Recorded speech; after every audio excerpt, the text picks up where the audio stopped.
Los hombres clave en el escándalo de la FIFA le pidió al canciller suizo que explique cuál es el alcance que tiene el respaldo de su país al proceso de paz en Colombia. El 3 de octubre, tras la derrota del sí en el plebiscito, Timochenko se apresuró a decir que no había posibilidad de renegociar el acuerdo porque ya reposaba en Suiza. Ha sido firmado como acuerdo especial y depositado ante el Consejo de la Confederación Suiza en Berna.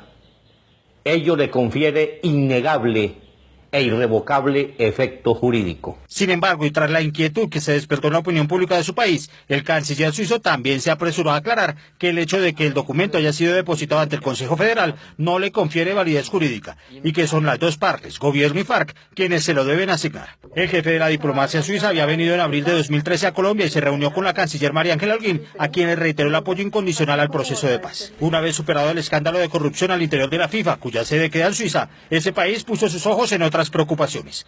La paz llegó para quedarse. Por eso, tras la declaración de Timochenko, el canciller suizo está a punto de enfrentar una tormenta política. Uno de sus mayores contradictores, Rino Buchel, lo citó la semana entrante para que explique cuáles fueron los compromisos que adquirió en su visita a Colombia y si entre ellos estaba o no darle peso jurídico al acuerdo de paz. Buchel fue uno de los hombres clave en el escándalo de la FIFA. En su país lo llaman el azote de Joseph Blatter y fue quien propuso que los directivos de la rectora mundial de fútbol debían someter sus cuentas bancarias al examen del gobierno suizo. En declaraciones a Florian Schaub, uno de los periodistas y blogueros más importantes de Suiza, Buchel dejó entrever lo que piensa sobre el tema. Hay que aclararles a las FARC de manera terminante que Suiza respeta los resultados de votaciones democráticas, ya sea en el interior o en el exterior. El panorama tiende a complicarse luego de que la oficina del canciller recibiera esta semana varias cartas pidiéndole que no respalde el acuerdo de paz, entre ellas una campaña vía internet adelantada por change.org, un sitio en el que se recogen firmas virtuales para diversas causas en todo el mundo.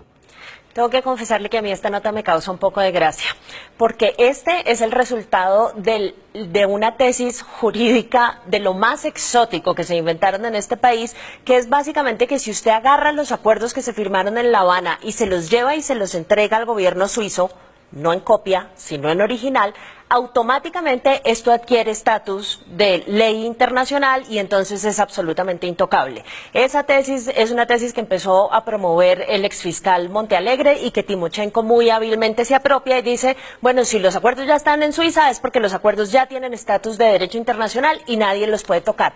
Y resulta que cualquier persona que haya tomado una clase de Derecho Internacional 101 sabe perfectamente que así no se construye derecho internacional. Y lo que está pasando en Suiza es simplemente la reacción obvia frente a lo que parece ser una lectura de Timochenko de que el gobierno suizo está apoyando los acuerdos por encima del resultado del plebiscito. Sí, pero Sandra, además, metámosle un elemento más para facilitar la interpretación.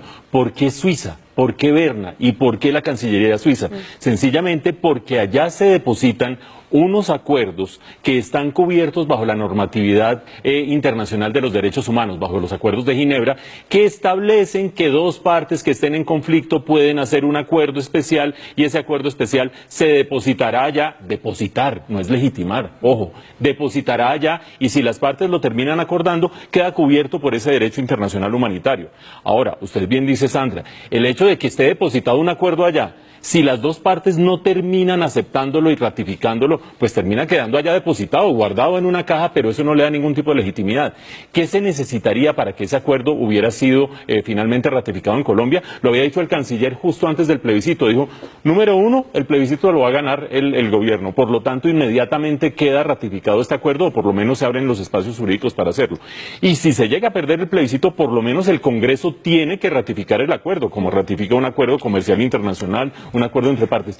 Y al no estar ratificado en Colombia, pues allá está guardado y punto. ¿Pero quiere que le diga una cosa? Dígame. Así lo hubieran ratificado en el plebiscito, el llevarlo a Suiza no hace que automáticamente el acuerdo se convierta en parte del derecho internacional humanitario del que son obviamente partes grandes las convenciones de Ginebra. Eso es un sofisma que se inventaron acá increíble, entre otras cosas porque eso es derecho internacional, es decir, derecho firmado entre los estados. El acuerdo de paz colombiano no es ninguna pieza de derecho internacional firmada entre estados, es derecho interno, eventualmente si pasara el plebiscito. Así que ni siquiera, si todos los colombianos hubiéramos dicho que sí, ni siquiera bajo esas circunstancias esa movida es válida. Es que ese artículo 3 lo que dice es partes en conflicto, entonces se agarraron de ahí como para decir esto tiene alcance internacional, pero si no, pues estirando y va a ver cómo estiran de aquí en adelante.